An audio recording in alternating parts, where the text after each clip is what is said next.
Circle की जो साजिश है। आप देख पा रहे होंगे कि जाकिर हुसैन सर भी हमारे साथ जुड़ चुके हैं पैनल पर, उनका भी स्वागत है।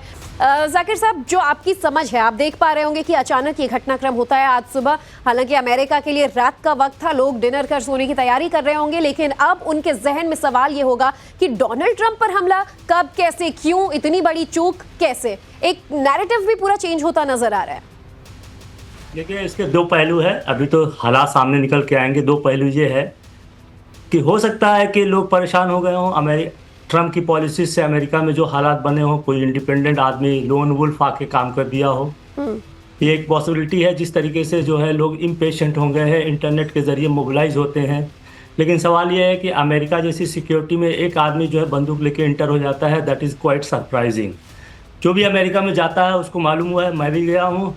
माफी चाहती हूँ जाकिर साहब, मैं आऊंगी आपके पास, लेकिन उससे पहले जाकिर साहब, अब इन सवालों में एक सवाल और ये जोड़ते हुए कि जिस तरीके से हमलावर ने हमला किया, अब सवाल ये भी उठ रहा है कि वो लोन वुल्फ अटैक था, चाहे उसके पीछे कोई बहुत बड़ा नेटवर्क एक्टिव रहा हो या नहीं रहा हो, लेकिन उसने ये हमला कर दिखाया, जैसा कि श्रीवास्तव सर कह रहे हैं, एक ऐसी जगह पर जो हब है, जो सेंटर है, सिक्योरिटी से लेकर हर तमाम बड़े फैसले वॉशिंगटन में लिए जाते हैं। और इतिहास अमेरिका का ऐसा रहा है, खुद होटल हिल्टन में, ये जो वॉशिंगटन हिल्टन है, 1981 में भी यहाँ पर उस वक्त राष्ट्रपति पर फायरिंग की कोशिश हुई, हमला हुआ, और आज इतिहास खुद को दोहरा रहा है 2026 में जब डोनाल्ड ट्रंप पर हमले की कोशिश हुई।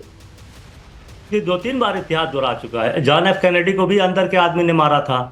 अब हम सब कुछ जानते हैं, ऑफिशियली कुछ नहीं एक्सेप्ट किया गया है, लेकिन पब्लिक में सब जानते हैं किसने मरवाया, क्यों मरवाया, क्या पॉलिसी थी। तो सारी चीज़ें यहीं पे सामने आके रुक जा रही हैं कि क्या ये कुछ ऐसे तत्व हैं अमेरिका में जो कि अमेरिका की या ओरिजिनल पॉलिसी को नहीं चलना चाहते, उसकी फॉरेन पॉलिसी, इंटरनल पॉलिसी को हाईजैक करके कोई काम करवाना चाहती हैं। डोनाल्ड ट्रंप आगे बढ़े लेकिन बाद में रुक गए। अगर गल्फ वार की हम ले लें तो डोनाल्ड ट्रंप रुके हुए हैं। अमेरिका का इंटरेस्ट हर्ट हो रहा है, लेकिन किसी का इंटरेस्ट नहीं सर्व हो पा रहा है इसके आगे। तो ये बहुत ही क्लियर बात है। और एक बात ये है कि बाहर का कोई एलिमेंट इसमें नहीं है। मैं खासकर ये कहना चाहता हूँ कि ईरान या और भी जो ऑर्गेनाइजेशंस हैं वो बिल्कुल इसमें इन्वॉल्व नहीं होंगी, क्योंकि वो और ज्यादा अमेरिका का गुस्सा अपनी तरफ नहीं लेना चाहते। लेकिन ईरान ने धमकियां दी हैं, और जो प्रॉक्सी हैं जैसे हमास, हिजबुल्लाह, उन लोगों पर भी आप इतनी श्योरिटी के साथ ये जो कह रहे हैं वो भी समझना। पहली बात तो ये है कि कोई अंग्रेज जो है किस तरीके से मोटिवेटेड हो जाता है, ये समझने की बात है। क्योंकि एक आदमी जाता है, उसमें अटैक करता है, वो अगर कोई मुस्लिम होता या ईरानियन होता या हिजबुल्लाह का एजेंट होता तो मान लेते हैं। तो वो कैसे मोटिवेटेड, ब्रेन वॉश्ड क्यों हो गया है, ये बड़ा एक स्टेटमेंट नहीं सही है।